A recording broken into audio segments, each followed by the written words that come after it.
Hey everyone, Dylan Schumacher, Citadel Defense, and no production stuff today because I'm out and about and wanted to film this video because today is Memorial Day. And Memorial Day, of course, is the day when we remember people that gave their lives in defense of this nation.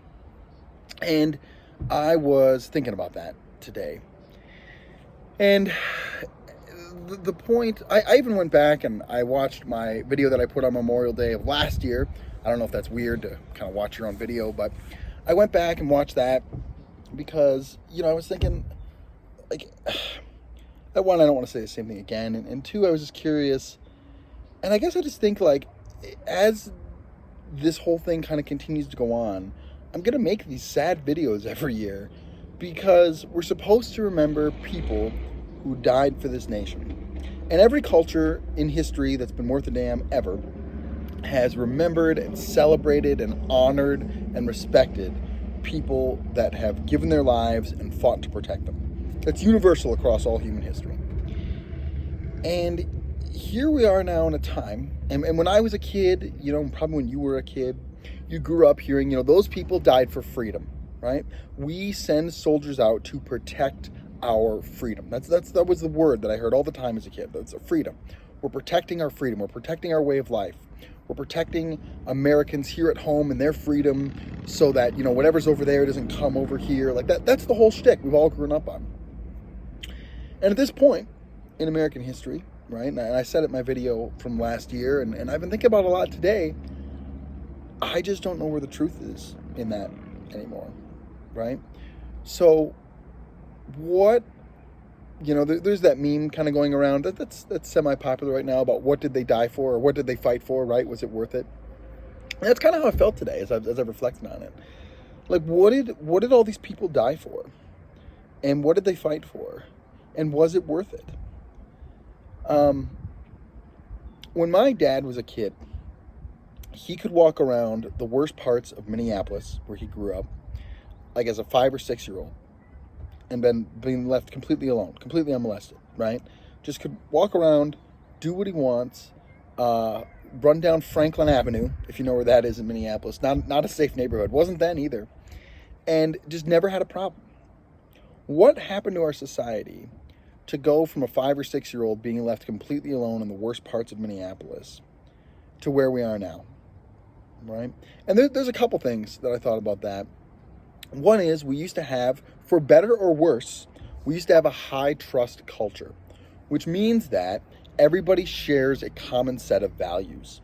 Now, whether or not you like those values, right? If you're a progressive person, you're going to say, oh, well, those values were crap and that was the problem. And that's why it's better now than it was then. And if you're not that, if you're more like me, you're going to say, well, that was better. And they shared a common sense of values and direction and vision for America.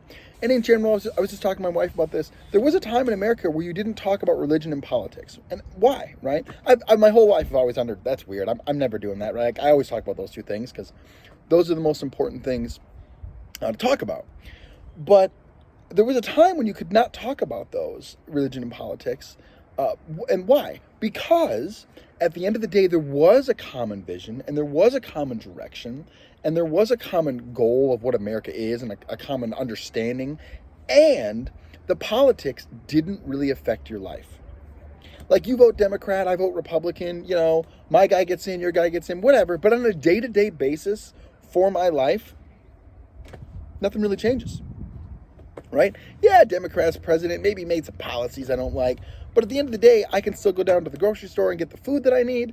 I can still sit out in my backyard and smoke my cigar and drink my bourbon and just live my life. And nothing really changes. The government really isn't affecting my day-to-day life.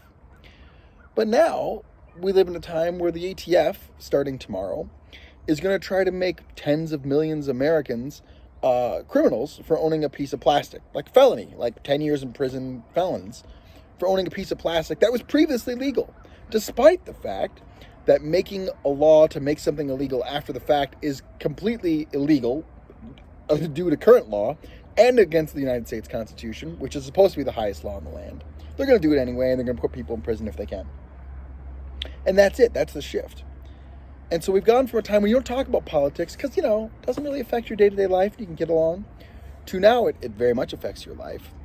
And this idea that people died for freedom. The idea, the core concept of someone giving their life for another is a deeply powerful and deeply personal story, right? It is that way because Jesus died for his people so that he could give them life, right? Because the creator of the universe has written that story into the fabric of humanity, meaning that people were sinful, Jesus died for them, and thereby gave his life in exchange for theirs and ransomed them back to life, right? Because that's how God wrote the universe. The story of a soldier giving his life for yours, someone out there giving their life so that you can have life and you can have freedom, that's a deeply powerful story. And I think it's still one worth telling. But again, you're left with the question of what did they die for? And now we live in this time, we live in this place where freedom is on a rapid decline. It's going to be, is going to be, will continue to be villainized, right? It's selfishness. That's what happened during the whole mask fiasco, if you remember that, right? You're selfish. Screw your freedom, is what Arnold Schwarzenegger said. Arnold Schwarzenegger, who came to this country as an immigrant, used freedom to build a massive amount of personal wealth, personal reputation, personal glory, just rode that freedom all the way up to the top, and now wants to turn around and tell you screw your freedom, right? If that isn't the story of America in the last, 30, 40 years, I don't know what is. So I'm left with that question. What did they die for? Where's the freedom that I was promised, that all these people bought with me, with their blood and with their life? Where is it? What are we doing to preserve it? I don't have answers to these questions. These are genuine questions, right? And I think as I reflect about that today, and as I hope you reflect about that today, I'm certainly at the point where I think we're past the point of no return. Meaning that this nation is going to continue to just degrade and crumble. What exactly that looks like, I don't know. Do I think there'll be for example, when you look back at the fall of the Roman Empire, right? We look back in history and we say, yep, this definitive moment right here when the Vandals finally sacked Rome for the third time or whatever it was, I don't remember offhand. That was the fall of the Western Roman Empire. But at the time, it wasn't really that clear. Yeah, the city got sacked again, and yeah, someone new was in charge, but people still live in the city. People still got up the next day and went to work. People still ran businesses. People still did all the stuff, right? And yeah, there was some things that changed, and it was harder to get along and have life. But my point is that life went on. And only looking back do we determine that was the fall, and I put that in kind of quotes, of the empire. And I think that when people look back at American history in 100 years, 200 years, it's going to be the same story. We'll look back and we'll pick a day that was the fall of the American empire. That was the fall of the American nation. But for the people in the time, you and me, that it's not. Don't think it's going to be this clear, grandiose moment. Maybe it will. Maybe Russia will decide to launch all of their nuclear arsenal at America tomorrow. But I sincerely doubt it. I think that by and large, it's just going to be this slow degradation. And in hindsight, you'll be able to point back and say, yes, that was the fall. So as you think about that, and as you think about the rest of your life here and where freedom is going and what the state of the nation is, and all these people who sacrifice things so that you could have freedom that you don't have and are continuing to not have, I want you to think about what that means for you to live your life as a free American. What does that mean? How does that look? Excuse me. I'm filming this all in one shot, so that's not getting edited out. So, think about that. Think about where we are as a nation, where the freedom is.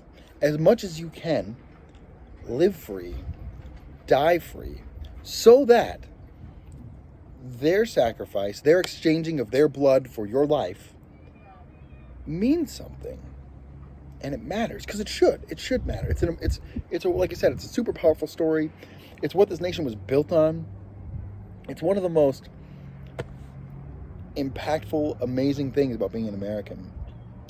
But we live in a time where all of that blood that was spilt to protect you doesn't mean anything, because the people that hate you are the people that are running the country. And they're coming for you one way or another. They're coming for me one way or another. I don't think that Memorial Day should be a happy day anyway, right? I do think it should be a day of reflection and like there's some somberness to it because, you know, again, people exchange their life for you, right? So I do think that there's an amount of somberness, not just like fun gun sales, which, hey, there's probably some good gun sales. Go buy some cool gun stuff. Nothing wrong with that. But reflect somberly on that today. Remember to live free. Remember to die free because you were born free. Do brave deeds and endure.